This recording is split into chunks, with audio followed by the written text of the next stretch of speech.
Hello, everybody. Welcome to the Basu and Godin Notebook on this Monday, March the 10th. I am Marc-Antoine Godin, back in Montreal with Arpin Basu, live from Vancouver. Yes. Yeah. Hello. I am here before Canadiens practice on Monday. We're recording because the Canadiens are practicing at 4 p.m. Eastern time at Rogers Arena. And so We'd some of rather the not things we make you say wait will so be, long. well, that's it. We don't want to make you wait so long. And we don't want, so we're speaking in the dark a little bit, but the Canadiens obviously have had some changes made Monday morning. Their situation changed over the weekend since we last spoke to you on trade deadline day. Patrick Laine did not play on the weekend in Calgary. Michael Pezzetta had to play. On Monday, the Canadiens announced, I would imagine they actually executed this on Sunday, but they announced on Monday that Owen Beck had been sent back to Laval. Joshua Roy was called up from Laval. Roy coming off scoring the game-winning goal in the final minute against Rochester on Saturday, completing a weekend sweep for the Laval Rocket of Rochester to take over first overall in the AHL. He's got 5 goals in 7 games. Pascal Vincent spoke quite glowingly about him after the game on Saturday. And so here he is. He gets a shot. Now, what does this mean? Technicalities are a little, not vague, but they're a little complicated. But basically, well, you want to explain it? Sure. Well, so the Canadiens, after at the trade deadline, or after by 3 p.m. on trade deadline day, a team is limited to 4 regular recalls, but can have an unlimited number of emergency recalls when the team goes below the threshold of 18 healthy skaters, 18 plus 2. So in order to make sure that you have enough players on your roster, you can recall a player and from the American League, and he won't count as a regular recall. Now, the Canadiens had recalled Owen Beck as an emergency recall prior to the trade deadline when Michael Pezzetta was out with an injury. And then Owen Beck was papered, which means that he was sent down on paper to the American League. So just to make him eligible to the AHL playoffs, the Canadiens did so also with Jakub Dobeš. Then automatically he was called up again, Beck, still on an emergency recall basis. The only difference is that, he took the place, Laine being out with an illness in Calgary, and Pezzetta was able to play. Now Beck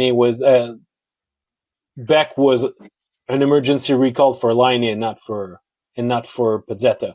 So after that, the switch basically remains pretty much the same, because the Canadiens, by sending down Beck and calling up Roy, they're still using an emergency recall. The only thing is that once Laine is fit to play, and we don't know if it's going to be tomorrow against the Vancouver Canucks or later on, but once Laine is able to play again, and the Canadiens wish to keep Joshua Roy with them, then it's going to be one of their regular recalls. So a team has 4. The Canadiens already used one on Jakub Dobeš when he was also papered. So once Laine comes back and Roy stays with the team, that becomes the second of their 4 recalls. So then it becomes really a question. It looks like it's very complicated, but ultimately, based on if you put aside all the emergency recall thing, it's really looking at who is going to serve the team best right now. And I think that what we've seen since the Four Nations break, and especially in Calgary when the Canadiens were really in need of goals, is that they need more firepower up front. And they have the ability to put Alex Newhook at center. So they must have thought that Joshua Roy and his his knack for scoring goals and producing offense was a better fit right now than having Owen Beck, who's a bit tentative offensively. Although in Calgary, I thought that he generated Played a better more. game.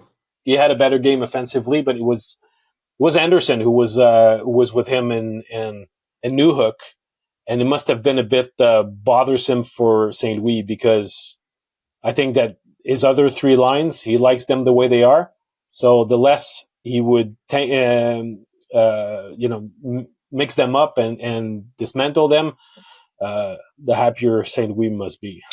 Well, I think and I think this has to do with, honestly, your question in Calgary before the game to St. Louis, like, what is the identity of that line?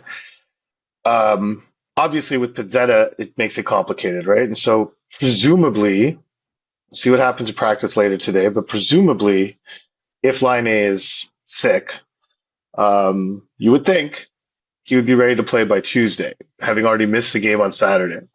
Having a line of Newhook, now, assuming the Canadiens want to keep Hua, which I don't know why they would make him fly clear across the country to not keep him, and use one of their regular recalls on him if Line A were to be available, it gives that line a more defined identity, closer to what it was when Kirby Dach was there. It wasn't filling that role, but the role was, as Newhook described to you before the game on Saturday, an offensive line. And with Beck there, it didn't really fit. And then once you had to put Pizzetta in for Line 8, that's where things had to change, and Marty couldn't really go with the lines the way they were. So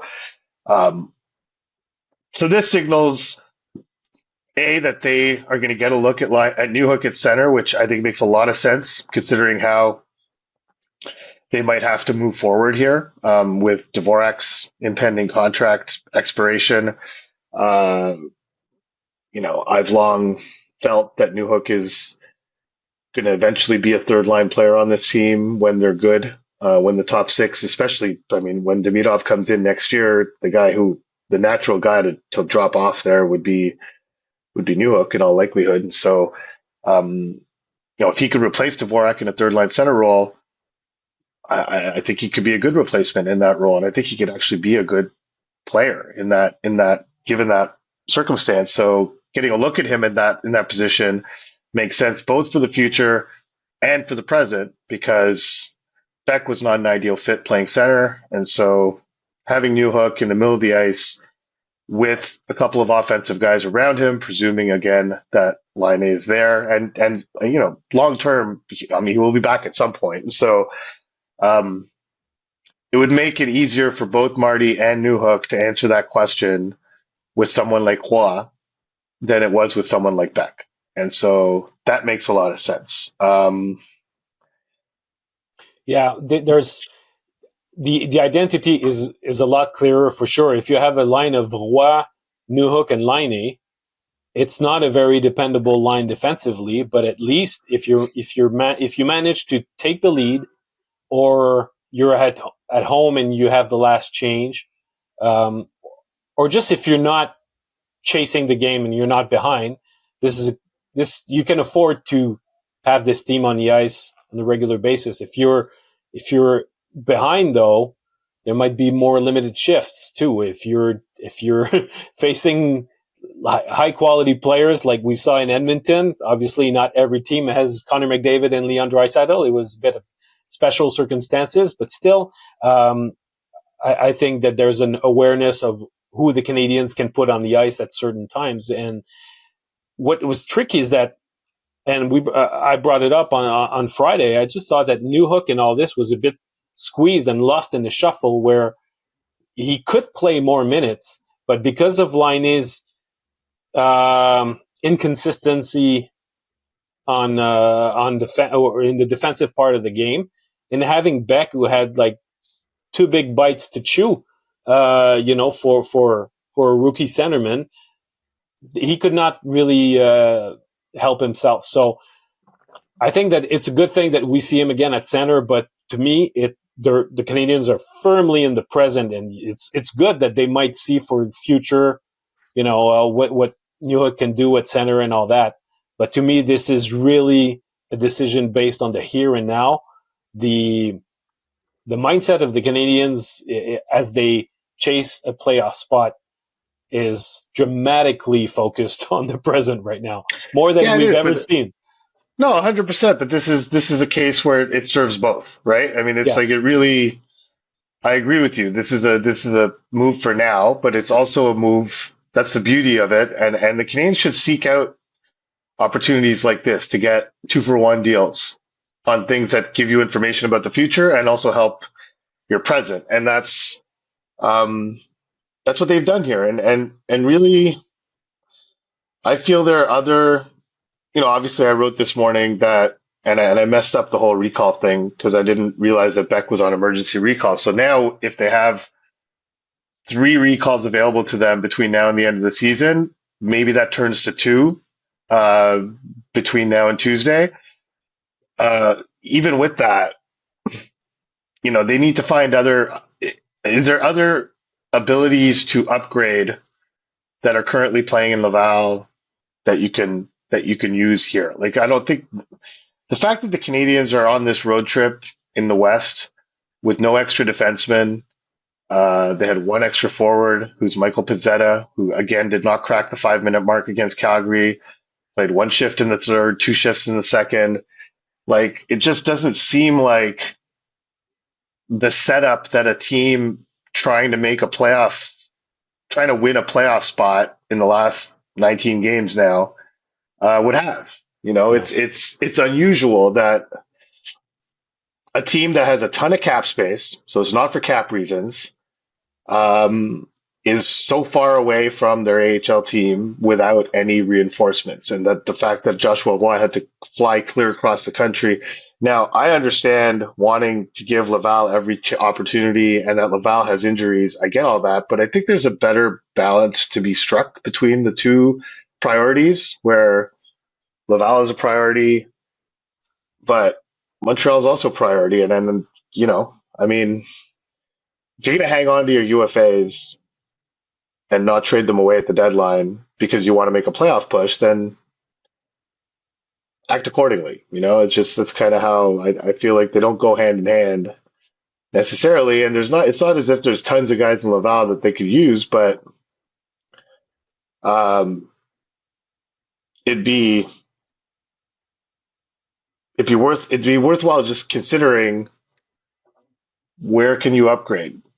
Mm-hmm. Um, Well, and not worry as much about Laval. Laval's the best team in the AHL right now. They're first yeah, overall. they They're not are. missing the playoffs. It's like they're not, and they might go on a little losing streak, and it wouldn't kill their season. But the Canadiens are, every point matters for the Canadiens. And frankly, if they had Joshua Roy in the lineup on Saturday instead of Pez, they might have won that game. Not to make like Roy like this world class difference maker or anything, but in a 1-goal game where you had 2 power plays and like you buzzed the whole third period, you generated chances, like to add a finisher Yeah. would have got them at least 1 point out of that game, and that's going to matter from here till the end of the season. And that's the priority that they've placed on this team in Montreal. But right now, Laval seems to be a really big, almost a bigger priority than Montreal.